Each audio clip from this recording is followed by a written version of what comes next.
Welcome to Secrets in the Shadows. I'm Charlotte, your guide into the darkest corners of true crime, where secrets often hide in plain sight. Tonight, I'm sharing the story of a quiet village in Kerala, India, where the lives of a seemingly perfect family unraveled into a chilling tale of betrayal and death. This story is unlike any we've told before.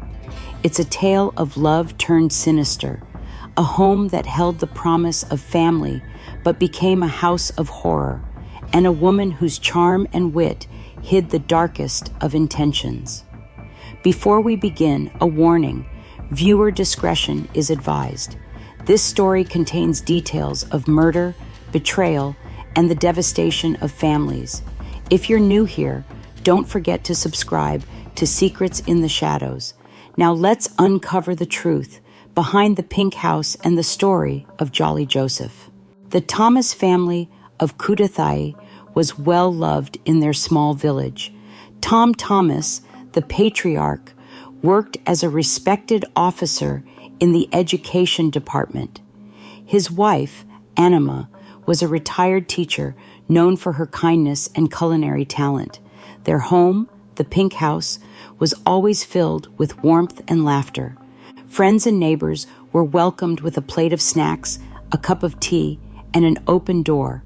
It was a place of celebration and togetherness. Tom and Anima had 3 children. Their eldest son, Roy, was the pride of the family.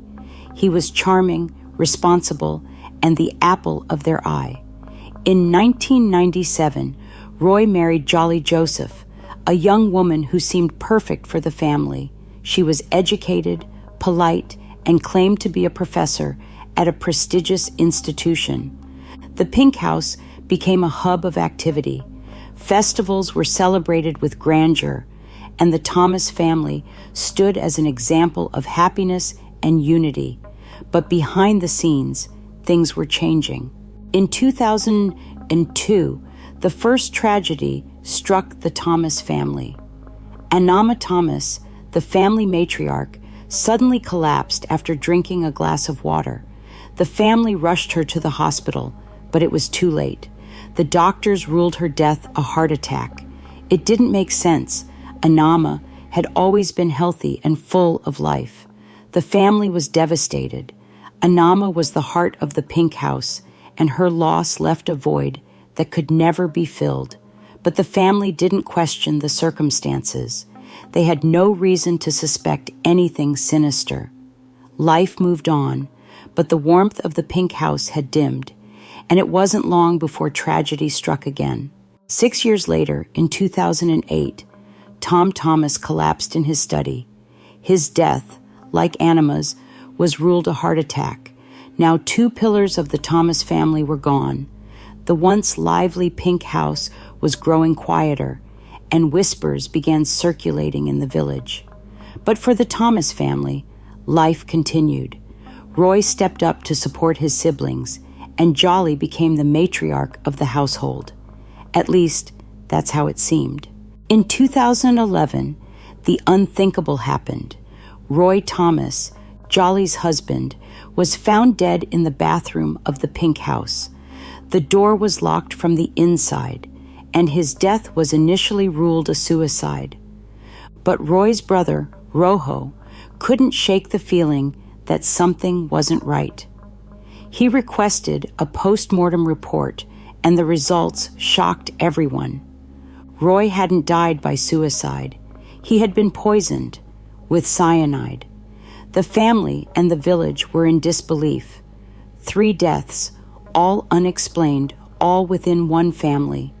And Jolly had been there every time.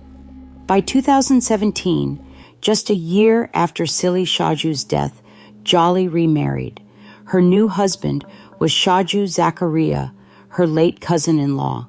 The marriage raised eyebrows in the village. How could Shaju move on so quickly? For Silly's grieving parents, it was a betrayal. Neighbors began piecing together a disturbing timeline. Every tragedy seemed to benefit Jolly, financially or otherwise. Her second marriage only deepened their suspicions. The police exhumed the bodies of Anima, Tom, Roy, and others. Tests revealed traces of cyanide. 6 deaths over 14 years, all tied to Jolly. When investigators looked closer, they discovered more lies. Jolly had never earned a master's degree or worked at NIT. For over a decade, she maintained an elaborate facade of education and employment, fooling even her closest family members. Jolly was arrested in 2019. Initially, she confessed to the murders, claiming she killed for money and power, but later she retracted her confession, alleging police coercion. As of 2025, Jolly Joseph remains in custody. Her trial has been one of the most closely watched in India. In March 2023, the Kerala High Court dismissed her petition to be discharged from the case, allowing the trial to proceed. By January 2024, the Supreme Court of India heard a special petition related to her case, underscoring its complexity. Jolly's defense team has argued that the evidence against her was fabricated and that her confessions were coerced. Meanwhile, the prosecution continues to build its case, relying on forensic evidence, witness testimonies, and Jolly's own inconsistencies. With no final verdict yet, the Thomas family and the people of Kudathai are still waiting for justice.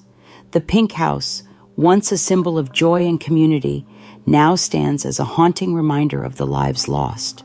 The story of Jolly Joseph is one of love, betrayal, and the darkness that can lurk behind even the brightest smiles. What do you think? Is Jolly a cold-blooded killer, or is there more to this mystery? Let me know your thoughts in the comments. Thank you for joining me on Secrets in the Shadows. Stay safe, and remember, sometimes the shadows hide the darkest secrets.